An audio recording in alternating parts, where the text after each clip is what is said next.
Pierre et Leïla pour leur 13e jour de grève de la faim. Depuis le début de cette mobilisation, nous le martelons. Nous agissons au nom et pour un réseau. Nos revendications ne concernent pas seulement notre collège, mais aussi les écoles maternelles, élémentaires alentours.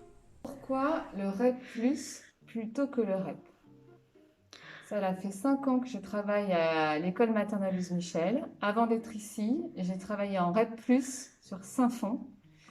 Et nous avions 9 journées déchargées sur l'année, avec le même remplaçant qui venait prendre notre classe sur ces 18 demi-journées.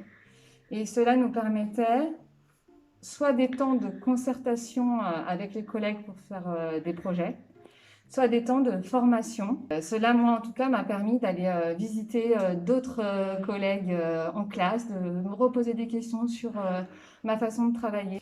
Un autre point qu'on peut rajouter pour pourquoi le REP+, évidemment, oui, il y a une prime qui est plus importante, mais cette prime, elle permet la stabilité des équipes.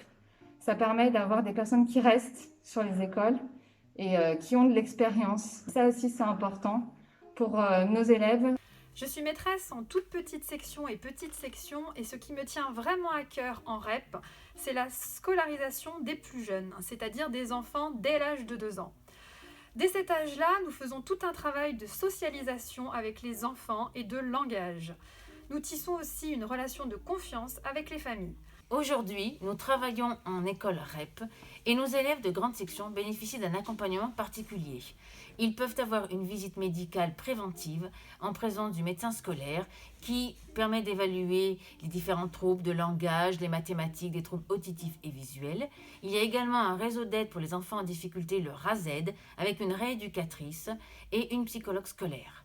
Aujourd'hui, nos élèves peuvent avoir cet accompagnement complémentaire avec les apprentissages dans les classes. Et ce qui nous importe aujourd'hui, c'est d'obtenir le statut REP+.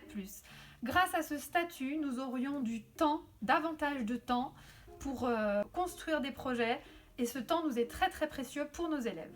Être en REP+, nous permettra toujours de travailler de la toute petite section à la 3e avec le collège. Là, le fait d'être en réseau, c'est une force. Il faut qu'on devienne REP+. Écoutez, moi, ça fait 12 ans maintenant que j'exerce à l'école, dans la classe de grande section. L'avantage des CP et des CE1 dédoublés, ça a permis de détacher une enseignante de l'élémentaire pour qu'elle puisse venir travailler avec nous quotidiennement.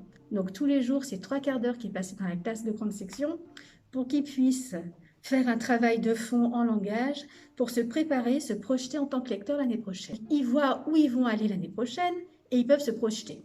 Les élèves connaissent leur maîtresse, connaissent ses attentes et peuvent plus facilement commencer l'année. Du coup, arrivés au CP, ils ne sont pas dans un nouveau monde. Ils sont sur quelque chose qu'ils ont déjà connu tout au long de l'année. Sans ces petits temps, sans ces enseignants dédoublés, on ne peut plus travailler en petits groupes.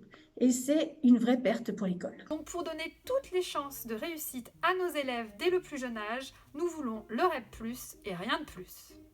Les mesures que nous réclamons sont destinées à améliorer le quotidien de nos élèves, mais aussi les conditions de travail des enseignants sur l'ensemble du réseau, école maternelle, élémentaire et collège. Une fois encore, nous le proclamons, REP+, rien de plus.